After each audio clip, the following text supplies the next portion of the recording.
Сайн байна уу? Та өмнө нь Facebook Reel болон Instagram Reel-ээс одоо надаас асуусан асуултын хариултыг харж үздэг байсан баг. За энэ удаад тэгвэл та YouTube-ийн илүү хуруу гэх сувгийг short хэсгээс хариултаа үзэж байна. За би энэ илүү хуруу сувгийг хөтлөн явуулдаг одоо хөтлөгч гэдгийг та мэдэх байх. За ингээд нэг ихчээс ирсэн маш урт асуулт байсан. Энэ асуултыг товчхон дурдъя. За энэ нэгч бол 50 гаруй насны эмэгтэй гэж энэ 5 хүүхэдтэй хань ажлын нас орсон. Одоогоор 5 хүүхдүүд нь бүгд нас бийд хүрээд тусдаа гарцгаасан. За ингээд 2 дахь амьдралаа эхлүүлээд одоо 2 дахь удаа нөхөрт гарсан. Ингээд тухайн хүнээсээ бол нэг сайхан охинтой болсон. 2 дахь нөхөртөөгөө ханилаад 14 жил болсон байна гэж бичсэн байна. За ер нь энэ нэг чинь гол асуух зүйл нь юу вэ гэхээр ерөөсөө энэ нөхрийнхөө одоо тэр болохгүй байгаа, бүтэхгүй байгаа одоо тэр маш хуваа хичээсэн тийм харилцааны талаар яах ёстой вэ гэдээ асуусан байсан.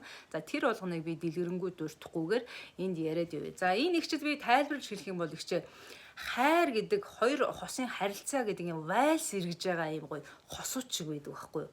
Одоо би өгөн чи өгөн би өгөн чи өгөн гэдэг юм. Эсвэл харилцан нэг хүндлэн хайрлан гэдэг юм. Дандаа ингэж тэнцвэртэй явж идэг. Тэгжиж энэ яг нэгэн шугам дээр энэ хос хоёр ингэж тогтож байдаг байна л да. За тэгэхээр таны одоо тэр нөхөртөөгөө харилцаад байгаа харилцааг харахад бол үргэлж та өгдөг. Та өгнө нөгөө хүн аавн ерөөсөө аваал энэ тэр хүн эзэж авах нь дуустгүй. Та мөнхийн өгдөг. Тэгээ та бүр өгсөөр хагаад одоо та бүр шантраад цуцаа сэтгэлийн бүр хямралд орцсон байгаа байхгүй юу? Тэгэхээр би бол одоо танд юу гэж зөвлөхөө гэхээр та над токсик харилцаагаа ерөөсөө л дуусгах. Таны наа дотоод дуу хоолол надад бичсэн мессежээс харахад та хэдийн шийдвэрээ гаргацсан байна шүү дээ. Тэгэхээр наа хүн чинь хичнээн салахгүйгээл дахин гүйж ирээд идэг бол эмэгтэй хүн нэг л шийтгэхэд хат чулуунаас ч хатуу болдог гэдэг үг байдаг шүү дээ.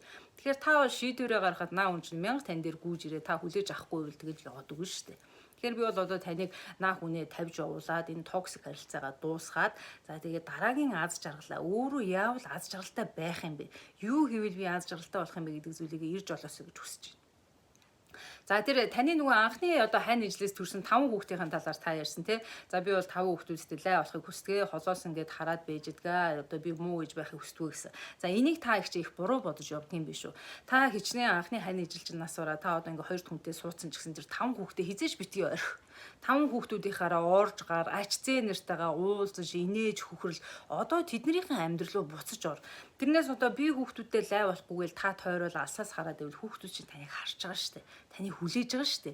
Нэг ээж минь ороод ирэх болов. Ээж минь нэг амьдрал чинь хэр байна да миний хүү, миний охин гэд асуух болов гэд хүлээдэг байхгүй хүний хүүхдүүд. Тэгэхээр би таныг буцаад одоо өөрийн 5 хүүхдтэйгээ сайхан холбоогоо сэргээгээсэй гэдэг одоо зүйлийг л танд зөвлөмөр. Амжилт хүсье.